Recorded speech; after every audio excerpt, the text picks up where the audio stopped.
We're going live also on Facebook on this Christmas Day. Merry Christmas, Merry Christmas, and Bah Humbug. How's everybody doing this Christmas Day? This is your Omi Inca coming to you live to talk about how to create a publishing company. As most of you know, I sent out a couple of adverts of the book. I have published before on Lulu. However, this time I wanted to publish under my own name and create my own publishing company. And I've been working on that for some time now. Hello, Cheryl Burnett. How are you? You're waving at me. I wanted to say for the record that I am Sherelle Garth and I'm hosting the topic of how to create your own publishing company.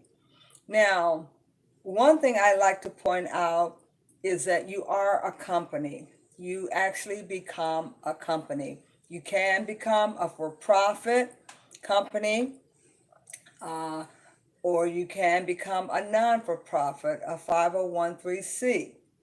Most people that I know that create their publishing company, they are for profit, and they usually choose one of the entities, a sole proprietor, um, an LLC, and C Corp, S Corp, or partnership.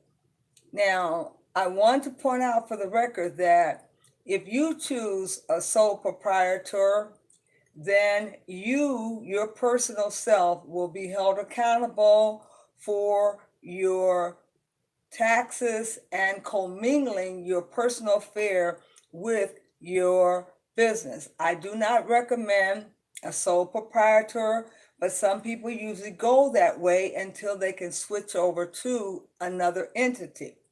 I had to go that way. However, I soon learned that I was not a corporation, but I was just the actual holder of that bank account, and I could be held responsible personally with my personal um, attributes of business commingle. Hello, how are you doing, Sandra? And how are you doing? Who is that?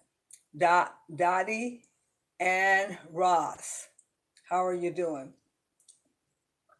One of the things that I wanted to say is that I soon realized that the LLC or the C Corp or S Corp were the better ones to choose from. You have to choose an entity, and that entity develops your business entity, such as whether or not you are going to sell stock in your business, and you become structured under the LLC, and that's a limited license. However, your bigger benefits on your taxes are with your C Corp and your S Corp. But it is costly. It's over $200 to go with your S Corp and C Corp, while the LLC is about $93 for purchasing that entity. Now, if you are going to be a publishing house like I want to become, that publishing house would actually allow you to publish your own materials. And if you have a slew of educational materials, it would be to your benefit to publish your own things and also carry your own ISBN number. That number is a number that's placed on your books to identify um, the braille so that they can determine how you're going to be paid and who the book is published under. A number of places like Create Space and Amazon, they're now merging together. And Create Space was one of the agencies that I initially used to park my book. You can park your book at Create Space. Hello there. Hello, Nadine. I'll invite you in. Come on in. Um, and what I wanted to say is Create Space has merged with Amazon. And a lot of people that park their actual manuscript at Create Space are now finding that it's being transported over to Amazon. Now, Create Space had categories where you can actually create your cover and book, and they would also allow you to upload your manuscript. Now, with Amazon, they're doing a step better. Hello? Who do we have here? Hello? Uh, Chad Wiska, and let's see who else. Uh, is that Njakubi? Hello, Njakubi. Hello, Nadine Fields. Okay, let's see who else is here. Uh, Chadwiska, how are you? Now, as I was saying, that because of the fact Create Space was now merging with Amazon, Amazon is pretty much taking over for the better, because Amazon is also allowing you to do ebooks on their site as well as a paperback book. And the ebooks do not require as much formatting, and they can be duplicated from your paperback book, and they don't require an ISBN number. Most of you might see where Create Space will say, hey, I can offer you your ISBN number, the tracking number, to say that you are the author. But you have to be careful, because when they say you are the author, they can also publish the book under their name, because they're the ones that paid for the ISBN number.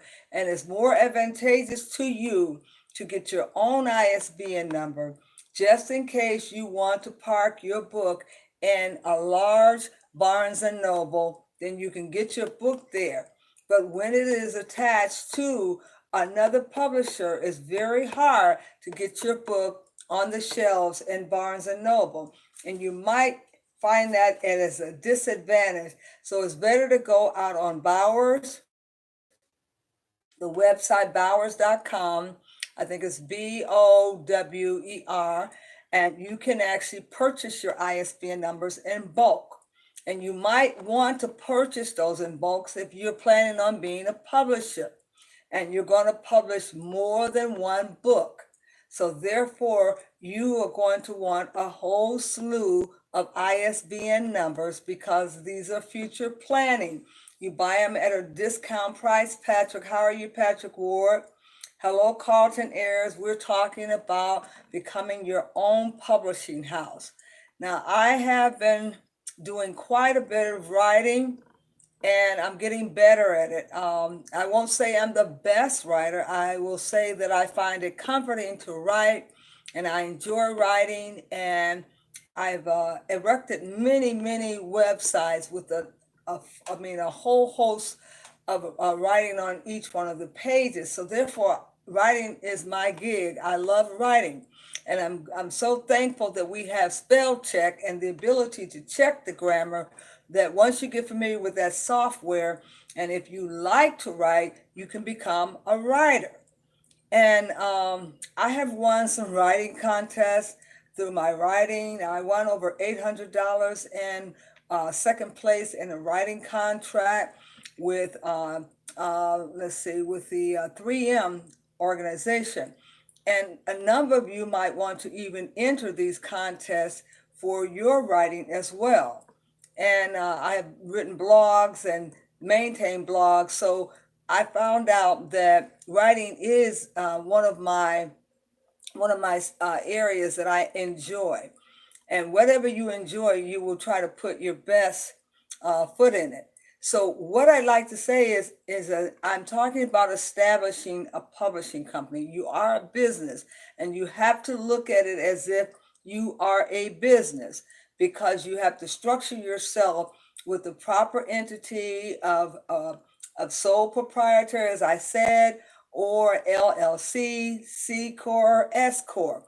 And once you establish that, you must also get an EIN number. So you want to go online to the IRS to fill out the necessary forms to register your name. Number one, you want to give yourself a name other than your personal name. You don't want to use your personal name if you can avoid that.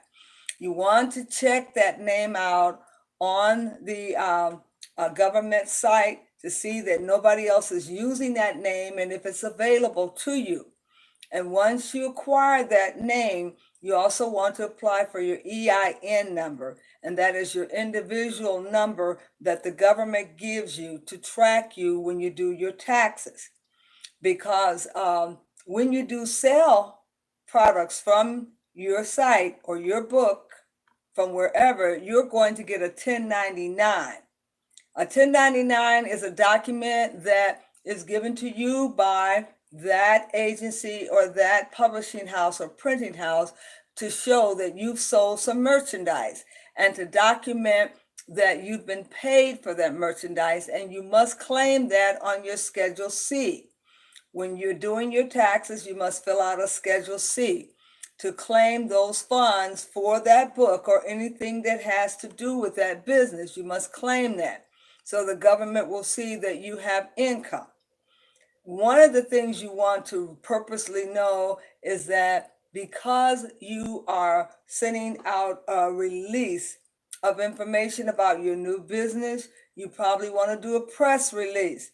You probably want to put an article in a newspaper, sending out a press release that you're a brand new publishing house and your book is scheduled to be coming out, so that people will be under the announcement of your new book, and you can do a special feature. Maybe you might want to give out a free sample of your book for the first 5 days, just to get people excited about reading your book. And maybe you might want to give the first 2 chapters out free for someone to read. I gave out demos of my first poetry book, and it was on an actual DVD. And I gave out demos of my first poetry book, and along with a autographed photo, and that would intrigue them to go back to the site to purchase it. However, we do make mistakes sometimes. I made the mistake of publishing with a company who had control of my book because they purchased it. Okay, where we're going here. Let's see. My site over here just went out, and I got to see what's going on.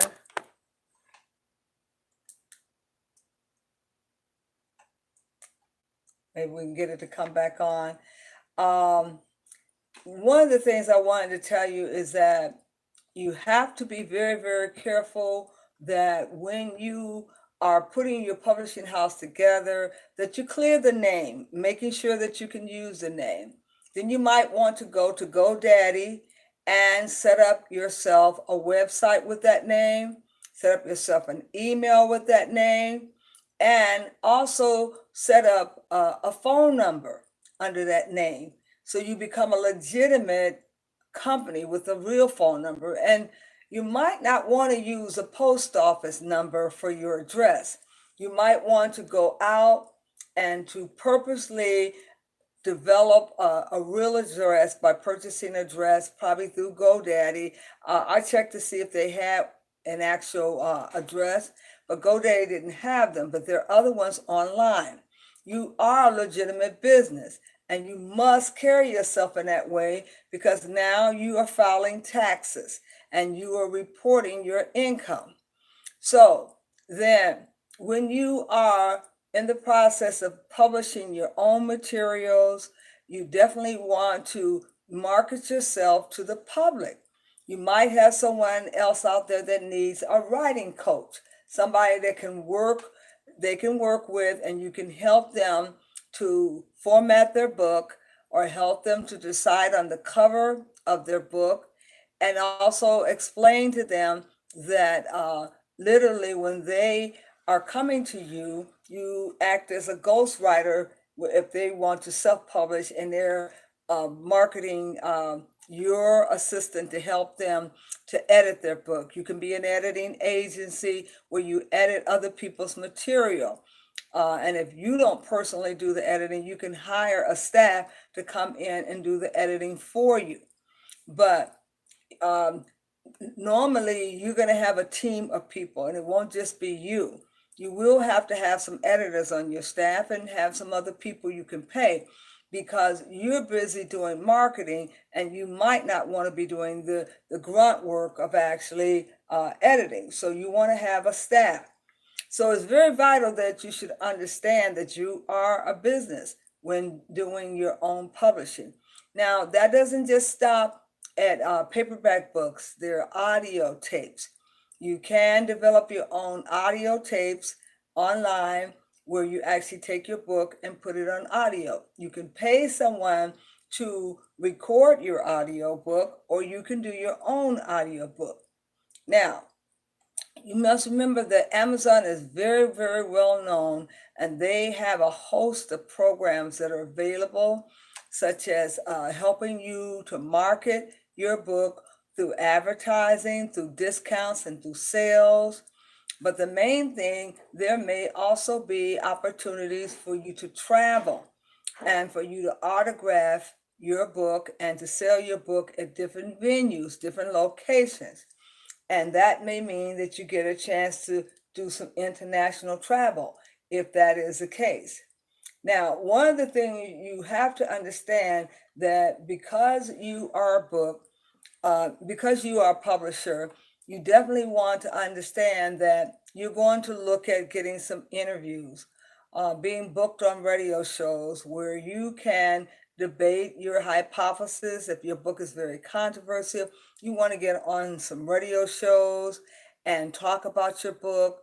Now, before my book was ever put in a format of a book, it was just a statement, it was just a manuscript. I was on radio shows and I was debating my hypothesis of my thesis, which I knew would become a book. So one of the things that you have to realize is that it's very vital that you take every opportunity to utilize the marketing advertisement platform to get your book pushed up to a higher level on Amazon so it gets recognized as one of the top 100 bestsellers. Now, a lot of times people write for different reasons. They may write to get information out there, or they might even write to basically become a whistleblower and talk about things that are normally not talked about. But the main thing, excuse me, the main thing that you must understand, get here and see if we got, I'm gonna, pardon me for 1 minute here.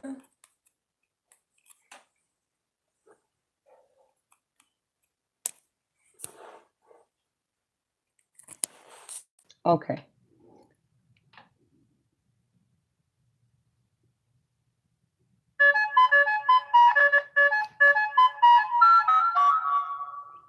Let's see here. Let's see. How to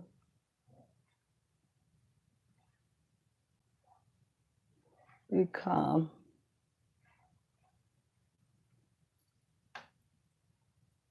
a publisher.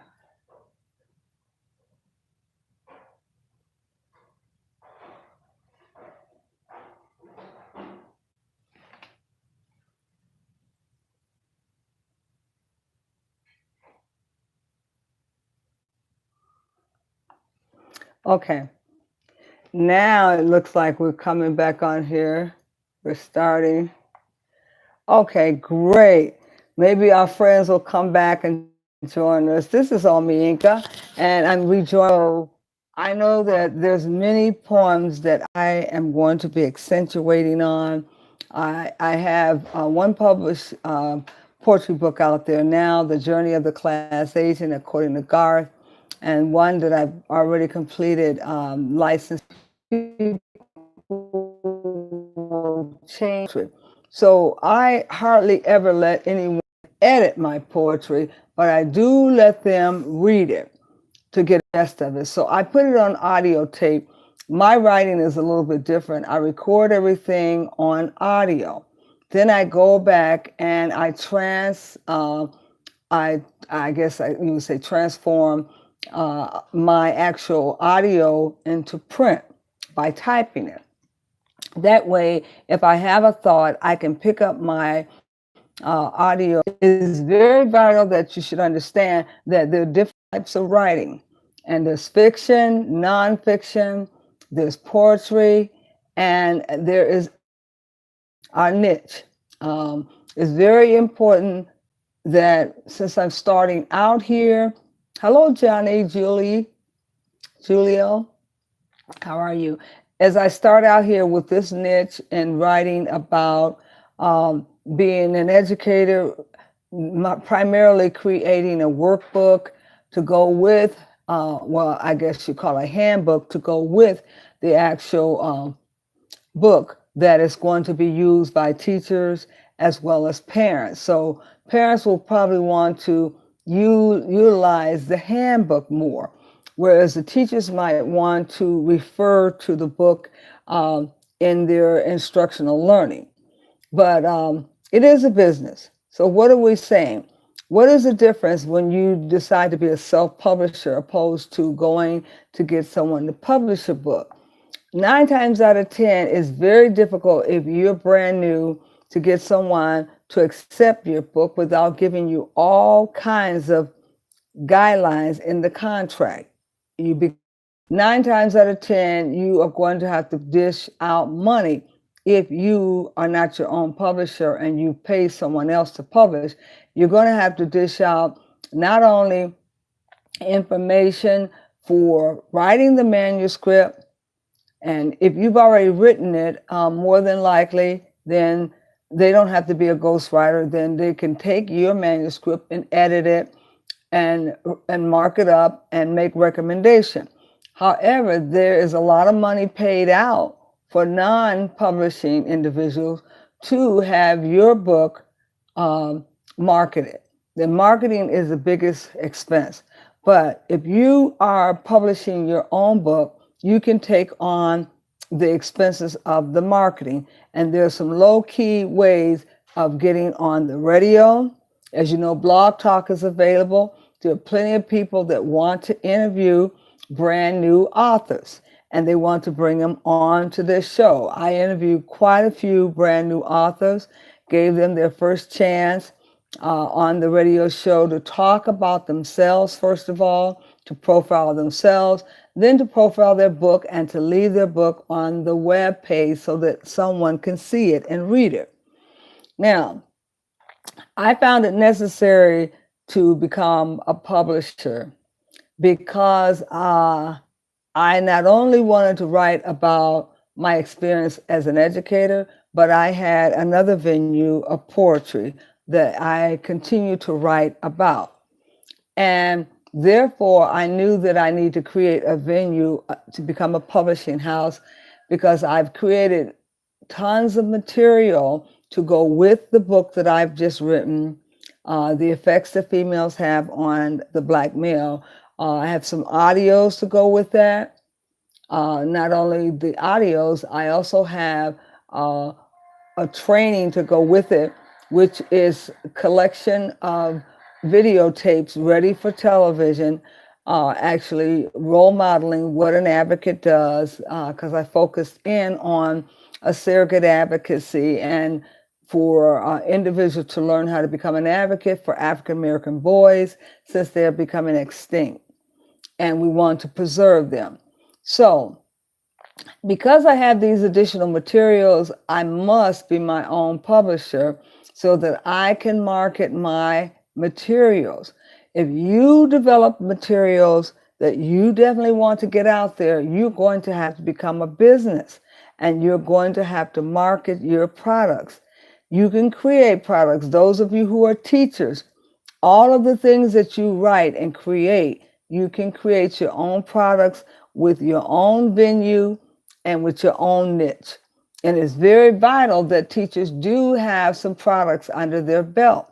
If you've taught for many years, like I have for over 25 years, whatever you've done that excruciates your personal persona on how you feel about doing things, if you even create the Garth effect or your own philosophy, then you must market it and you must also get a copyright on it so it becomes yours. And then you can market that item. That's what forces most of us to become publishers, because we want to market our own items that we've created. Now, I have a whole philosophy about what I feel in the educational system, and this is not for everyone to accept, because it is my philosophy, and I have lived it and I have worked it throughout my life in a classroom, and I know it to be effective. Hello, Afton. How are you, Afton Shield? Ross, how are you? Johnny, Julio, how are you? Thank you so much for joining me, coming back. I lost a lot of people there, had lost power here, but nevertheless, we're back. As I was saying, Merry Christmas, Merry Christmas. We're celebrating at our house here. My son's birthday is Christmas Day, so we just had him over for Christmas, and we had my anniversary 2 days ago. We celebrated our anniversary. So we pulled these things together and we're in the celebration mode. So it's time for a celebration.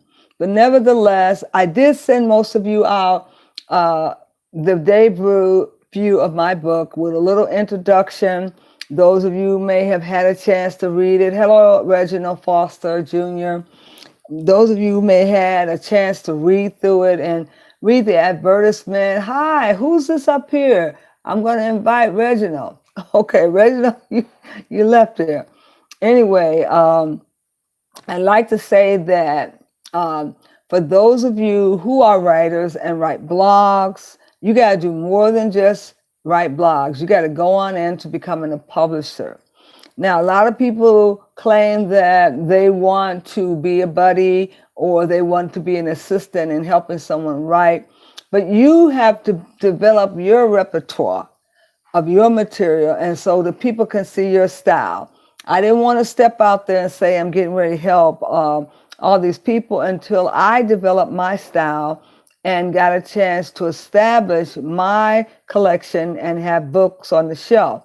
And right now, I do have a poetry out there. You can go out there and read it, The Journey of the Class Agent According to Garth. And that's been published with Lulu.com.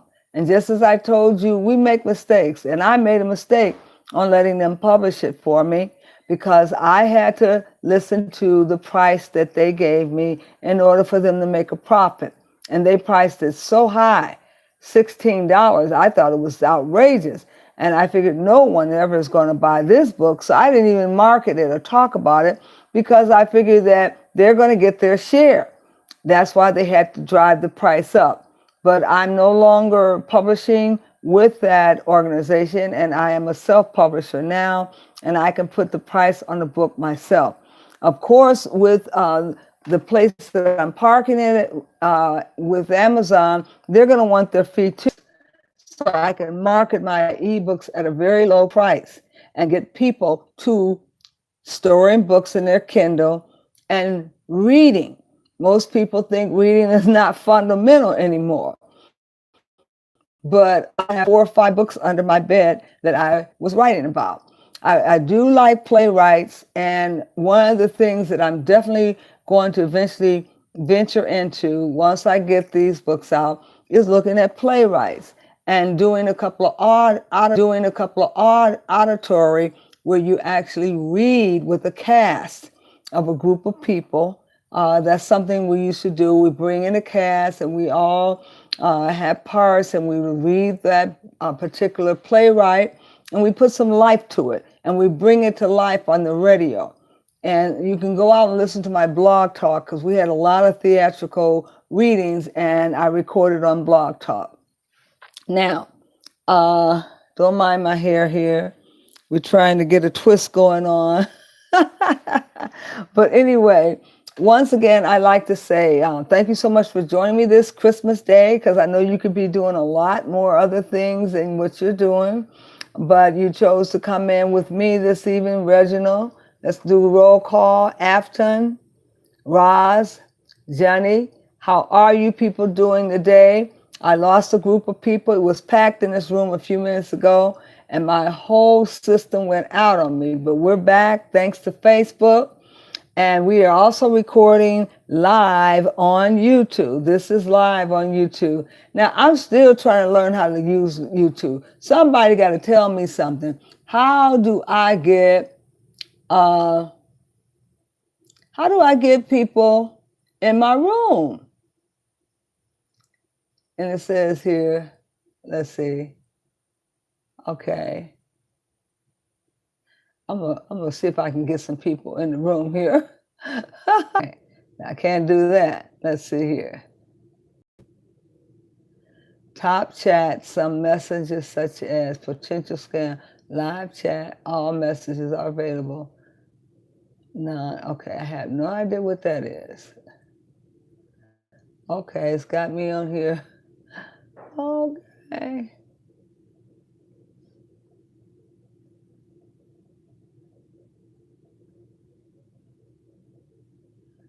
Oh, Lord. See, I don't know how to use this. I really don't. This is a shame. Because when it says share, okay.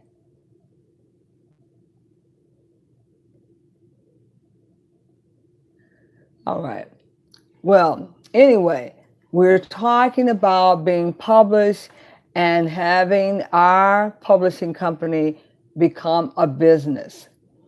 A lot of us are poetry writers, and some of us just write poetry for the fun of it. But you can make it more than just a hobby. You can incorporate yourself as an LLC or as a C Corp or S Corp, and you can set up yourself a marketing publishing agency where you not only publish your material, but you can publish other people's material as well. Now, you're going to have a crew if you're going to have some editing going on, and you don't want to be the only person that's stuck editing because you got to market your business. So you might need to hire one or two assistants to do the editing. But nevertheless, you have to have topics that are interesting.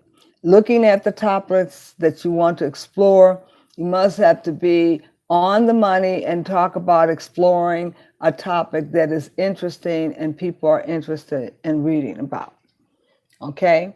So I'd like to know if any of you are publishers out there now or would like to be. For my Facebook friends, you can dot something up on the screen and we will wait for you. Now I do have, let me see, I didn't put the visitor in there, so I don't know. I can get the visitor in there. Okay.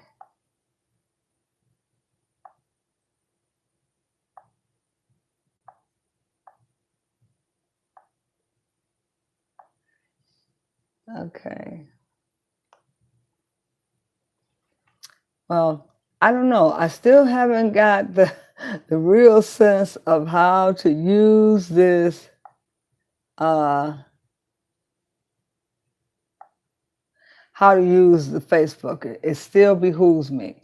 Nevertheless, we are talking about becoming a publisher and how to market our publishing business. As I was saying, you can market your poetry business, your manufacturing marketing business through going on the radio to talk about your book. To get your book out there, sometimes you can actually send the jacket cover before the book is ever printed and get the jacket cover out there and get people to give you an opinion about what they read on your jacket cover. And you can take pre-orders from that jacket cover. And if your book is due to come out later on in that month, you can take the orders and provide them with the books based on them reading the jacket cover. And that's one way of starting to market and advertise before your material is in print. Now, most good publishers have a ton of things they want to publish. I mean, believe you me, I've got storytelling, I've got training and development that have long should have been published, and I have to get them packaged. Packaging is very important. You got to get your stuff packaged. You got to get the proper the proper cover for your work. Hello, Bonita Royster. How are you? You got to get the proper cover. Hello, L.A. Harris. How you doing? We're talking about becoming a publishing company and what it in details. And is it cost effective? Can you make money being a publisher? Well, if you become a big time publisher, you probably can. And most people think, oh, if I sell products, I'm going to get taxed and Uncle Sam is going to come and get me. Well, quite naturally, you have to put your 20% down quarterly and set it aside so that you make sure you're paying into the taxes so that each quarter you've at least saved up 20%. So you also want to get an accountant, somebody that can do your taxes, and a good attorney, because you are a business and you got to function in that manner. You're not just printing books out and you're not selling them out of your trunk of your car. Hi, Clyde, how you doing? You definitely want to have a distributor that will have your books on demand so that you don't have to be carrying your books around. And there's not a lot of books sitting on the shelf. They're made upon request. So that you have a manufacturing company like Amazon to actually distribute your books for you. And Amazon is high quality, number one. I'm glad that they have connected with CreateSpace. CreateSpace still exists, but I do not think they produce any books anymore. I think they're doing some other things. Now, you must also remember that if you have a good enough book, you can put it on audio tape. You can display it on audio tape or on the Kindle, on an ebook. And most people are carrying around the Kindles now or the Nook. So you can get a lot of people reading. You can have a reading group. You can have a group of women that are reading the chapters in your book. And as you write them, you can have certain people come in to read the chapter in your book. And that's one of the things I'm going to do next. I'm going to present the first 2 chapters of my book and have people to read it, give me their input, tell me what they think. And as they read it, I will get some input to know what is effectively working. Sometimes when you're writing about things that are brand new, people have a different opinion about it. But I'm writing about Black boys. And I know there's a lot of people that are opinionated about what's going on in the Black boy's life and how they're now becoming the bald eagle and becoming extinct.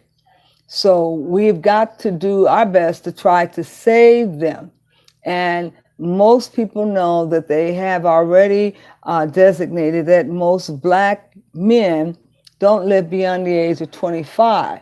So what we do to change that concept is that we write about the Black boys. We find a place for them.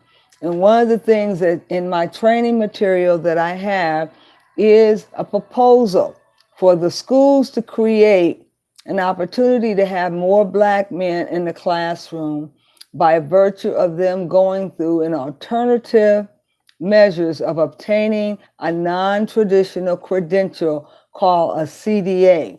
And that's a Child Development Associate credential that I can actually endorse them with and give them so that they can become credentialed in the child development area and possibly be a preschool teacher or kindergarten teacher or up to 3rd grade. And in this workbook, it allows them to ascertain their life experiences in working with children, whatever area. If they can prove that they have 460 hours in hands-on contact with children, then they can gain the 6 months experience and meet the criteria of the council.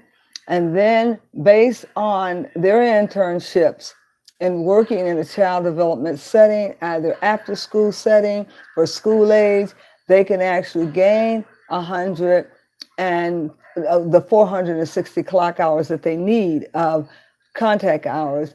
And then they are actually gaining 120 clock hours from being in an institution in a child development setting, in a classroom, or hourly contact hours from workshops, seminars, and symposium. So their life experience is looked at and the 120 clock hours, and then they are writing about competencies. And that is where they go to a class to learn how to write these competencies. And then at that point, the council examines them in 5 different categories. The council reads their competencies. They also do a portfolio of their experiences of collecting flyers and brochures of various different companies in the community that assist and aid families. And all these documents are submitted to the council. And people like myself, PD specialists, we actually serve on the council. We administer an actual multiple choice exam of over 25 questions that a proctor administers to them. And then upon them finishing this, they actually submit all this to the council. The council then has 5 people on the actual board that helps to make a decision whether or not they have completed this task within the 9 months to a year. That's how much time they have to complete it. During this time, we are preparing them to become bona fide teachers. And these are males, primarily males that we're recruiting, so that they not only have a way out of escape of special ed, but we also prepare a transitioning period for them to transition from school to a non-traditional path of obtaining their teacher's license. So we can get them in the school system and continue to assist them as they go on to higher academia. So my training material is not just a book. It is a handbook for the classroom. It is a tactile procedure of getting the Black male enrolled in school, so that this handbook could be used by the mother as well to transition her child from school to a path of learning, either through a credentialing program, non-traditional route, or traditional route. So that's why I needed the publishing house, because there's tons of material that has to come out of this publishing house that is all engaged and wrapped around the Black male. Because if we are going to save the Black male, we must save him with academian aptitude, so that they not only just come out of high school, but they come out of high school with a credential. This particular training can be introduced to the high school student while they're in high school taking home economics. They can acquire this to create the publishing house, so I can create these other didactics and tools to go with this thesis that has now turned into a book that is now a living instrument, a living tool to help the Black boys come out of high school with credentials that they can use and that they can be marketable and employable. So I said a whole mouthful. I'm going to see if there's anyone that has any input. Clyde, do you have any input? L.A. Harris, how are you? Bonita, Reginald, Alton, Ross, Johnny, do you guys have any input? Yes, I want to tag her, Deborah Bracken. Deborah Bracken, I can tag her, but nothing's happening. They asked me if I want to tag Deborah Bracken. Okay, now, are there any questions? We're talking about becoming a business, and through that business, if we are publishing our own materials, we must look at being a business. A lot of people try to function in a publishing capacity without getting their EIN number, without getting their name cleared through IRS, and they do not get their proper entity established, so they don't have a tax write-off.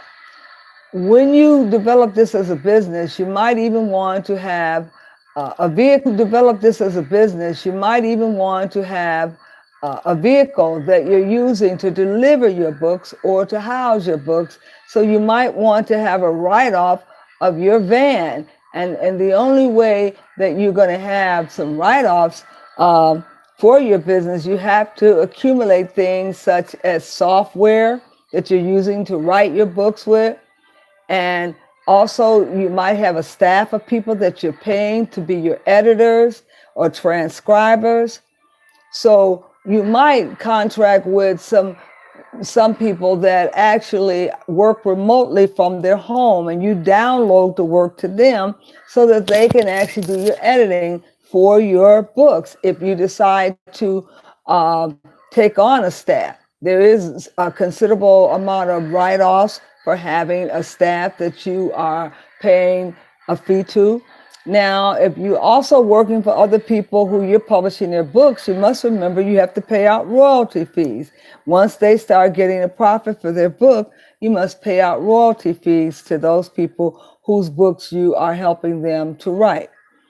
But publishing is a big thing now, self-publishing. People usually go and look for someone to actually publish them and pay a large fee to them. But now you're finding, Cheryl, how you doing, Cheryl Bennett? Now you're finding more people are becoming self-publishers.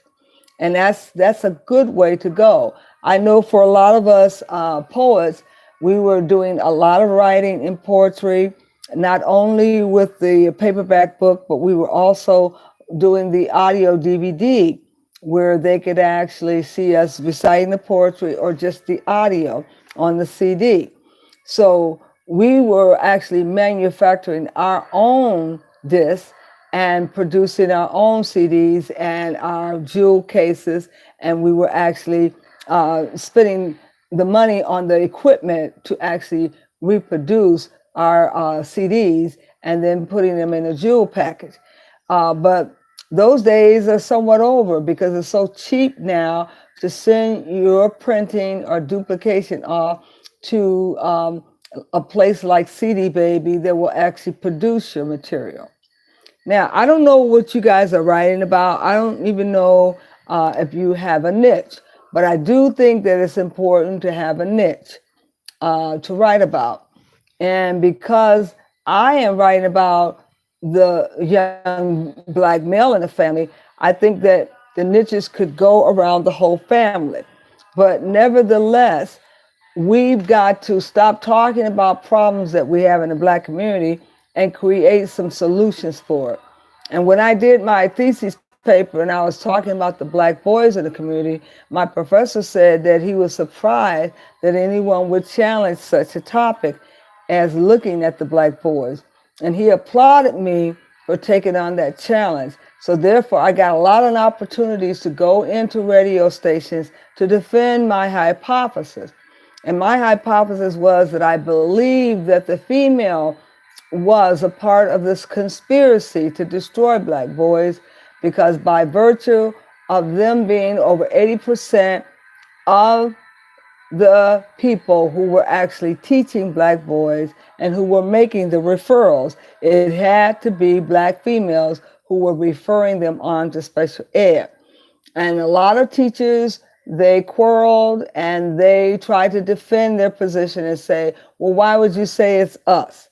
Well, I'm saying it's myself too, because there are only 80% females that are teaching, and the rest of them is the 20% of male. So if we are the greater majority who are making referrals, then it's only natural that we're the ones that are sending that child up the river through the pipeline.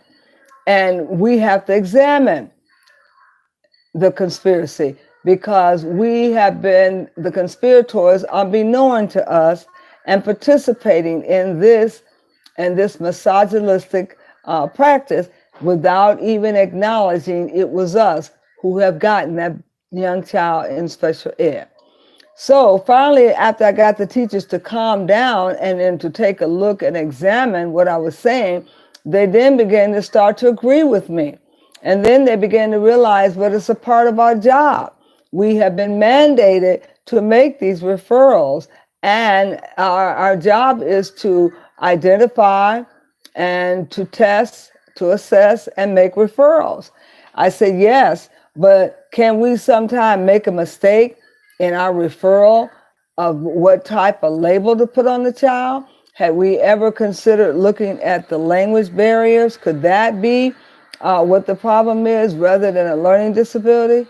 And then I got them to look at the fact that it could be a literacy, grammatically, the child being having a problem with speaking, and then they realized that they hadn't remediated their speech yet, and that they probably should have placed them in a speech class and given them the opportunity to develop the enunciation of their vocabulary, because they, when they begin to also to examine these children, and by law, they must make sure that they are allowed to go into these language barrier programs to get the remediation. And they weren't going there. Only the Hispanic people were going there. Hello, Lenzel, Davel. And only the Hispanic people were going into these classes, and the Black children were getting the labels for special ed. So, in looking at this problem, this has been a lifelong problem for me in the school system. And I know it's been a lifelong problem for a lot of teachers, they just won't say it. So I wanted to act upon it, and that is why I'm creating this publishing house, so that we can reproduce a number of different titles under this topic. I do have a website under WIC, and that website address not only just this particular topic, but the software, but also the DVDs that will actually role model how do you advocate for a Black male, how do you advocate for that male child to come out of special ed, how do you look at the laws. All of this has been put together in a form of a DVD that the teachers can purchase to remediate or to use for their professional development, to make them more sensitive to the placement of Black boys in special ed. So it seems like I did it a different way. I didn't start the publishing agency first. I actually started doing the statement paper and writing of the theses and backing into this, knowing that it had to become a business. A lot of people that do their dissertation, they and make it a lifelong learning for them. So if you got something that you know that's a lifelong learning that you want to capitalize on, then that would be a reason why you would want to write a book. And a lot of times people say, well, about themselves. I mean, if that for somebody to want to sit down and read about your life, then you have another thing coming, because we all have various different roadblocks in our lives, and we have overcome quite a bit. And if you don't do anything but tell somebody how to overcome something, you've done more than enough. And if you can tell them how to overcome their Black males in school who are in special ed, teaching them that they can reverse their signature and derail that path for their Black child so that they can get out of the potential pipeline. Now, I said all that to say that that is the reason why I had set out 10 years ago to start writing this statement paper, because the Black boys were depending on us teachers to free them. And this document that they cannot derail them. And this is one of the ways I found that we can derail them, by getting more mothers to become a surrogate advocates and to be able to watch out for those children who are foster care children who don't have a mom that goes to the M-Team meeting, and be able to stand in the gap for that mother, to fight for that child, to release him from special ed. Now, I've said a whole lot, but that is basically what this is about. Starting your own publishing agency, having a niche, taking that niche to another level by reproducing other materials that you want to get out there to alleviate a problem. Now, this is not something I thought of. Dr. Jawanza Kunjufu has started out with the conspiracy to destroy black boys. And we had discussed who were the conspirators, who was conspiring, who are they? Let us find them. May that person stand up. So it took me writing a paper, a statement paper, to look at my classmates and say, hey, but it's 80% of us women. I know it's not us. And for the longest, I denied that it was us until I had a chance to take a good look at us. And so it was us as a group of female teachers derailing these black boys into special ed. And ultimately, sometimes they never come back to the mainstream. Now, I'm saying all that to say that we have to put a stop to it. You know, we cannot keep it covered up and we cannot deny it. We must point it out, make it visible to the public, and begin to do something about it. And that's what this is all about. In this publishing company, then there will be more tools that we can use to make a difference, to change things and turn things around. Now, Johnson, Reginald, Bonita, L.A., Clyde, Cheryl, Linzel Delville Brooks. Is there anybody that wants to speak? Now, I did initially, when I first came in here, I had a window where you can actually come in and speak.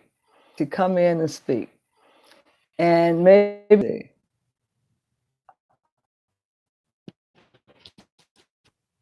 let's see here. Okay.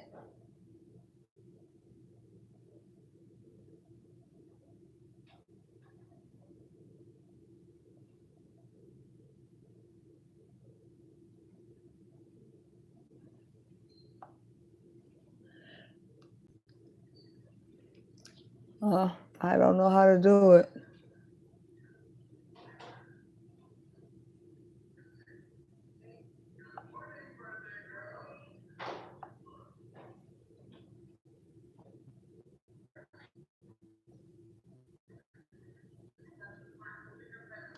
Well, I invite you to put your opinion up.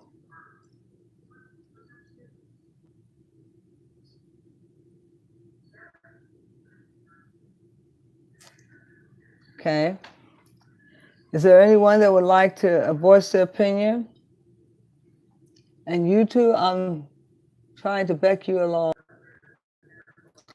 Find out our background, and I just want to say a few things on that, not to deviate, but it's on the indigenous aspect,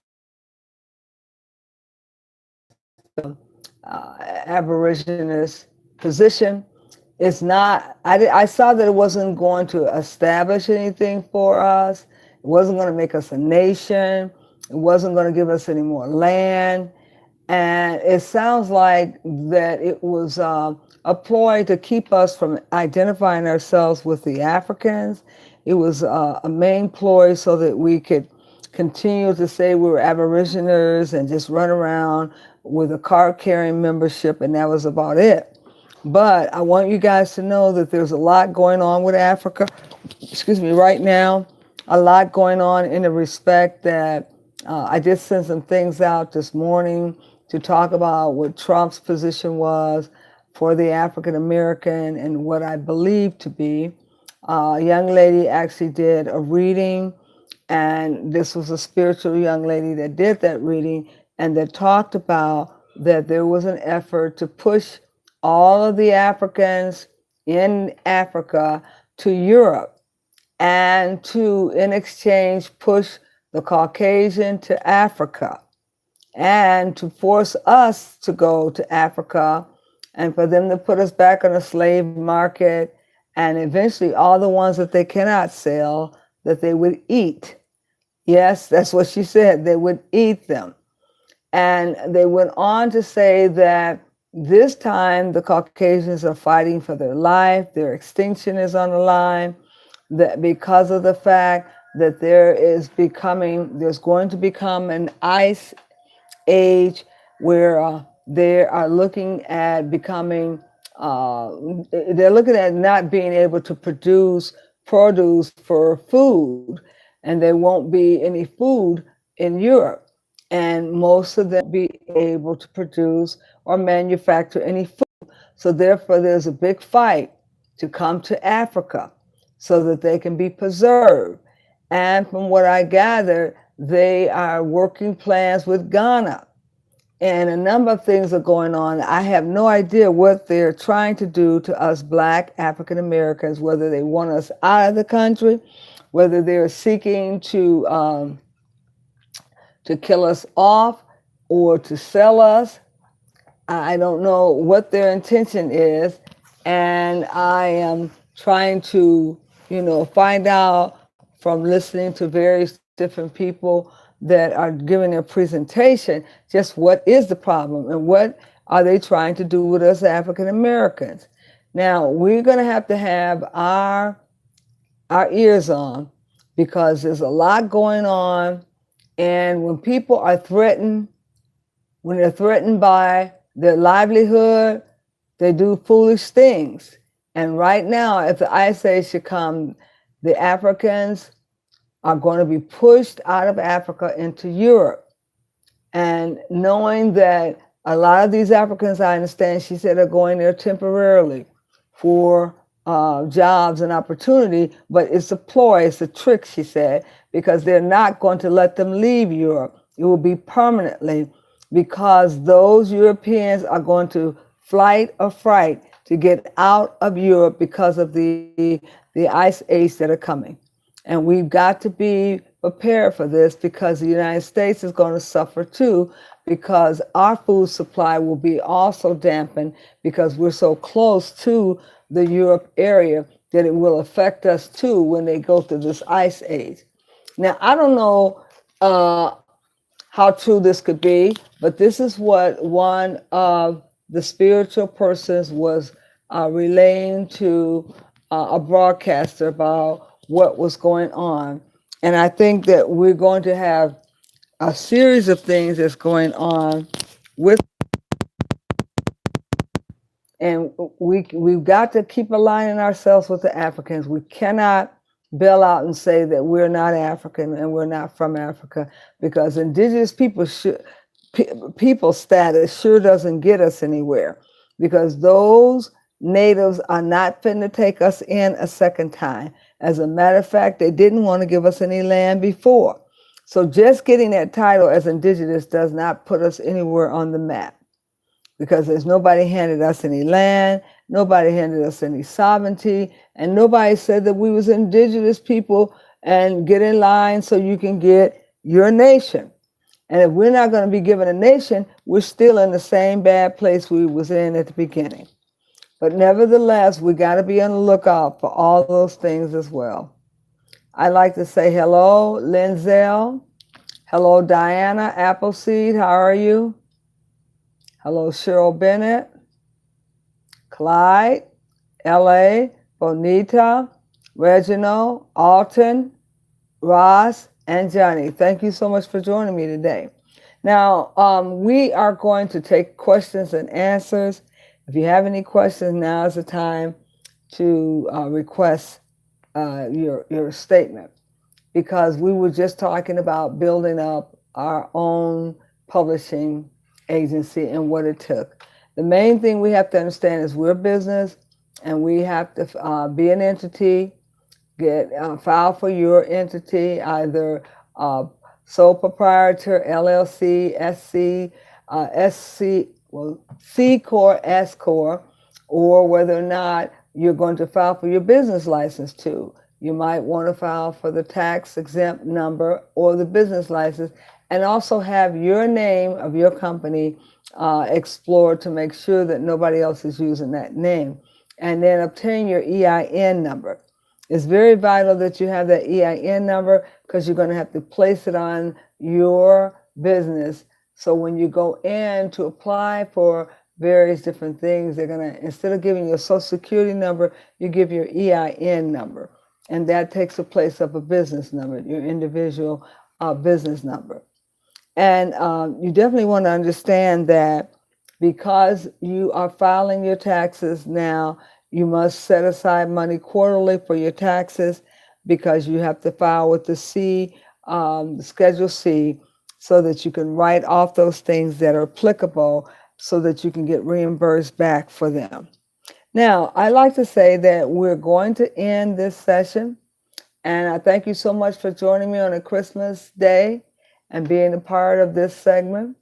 I wish I had more to give you today, but I think we're at the all-time, I don't know what time it is, I can't see.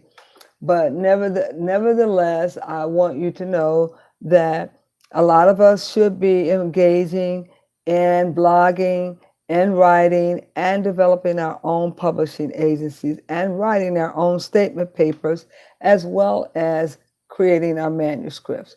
And for those of you that are out there, I will be back at you from time to time. I did send you a copy of the prelude of my book. I hope you will read it. Give me your opinion about what you think about it. It's probably back on your scroll. You can scroll down and read it and give me an input. I'll be back at you again next week, and you can give me your input as to what you think about the topic and what I've written so far. All right. Thank you so much, and God bless, and Merry Christmas once again. O double. Peace.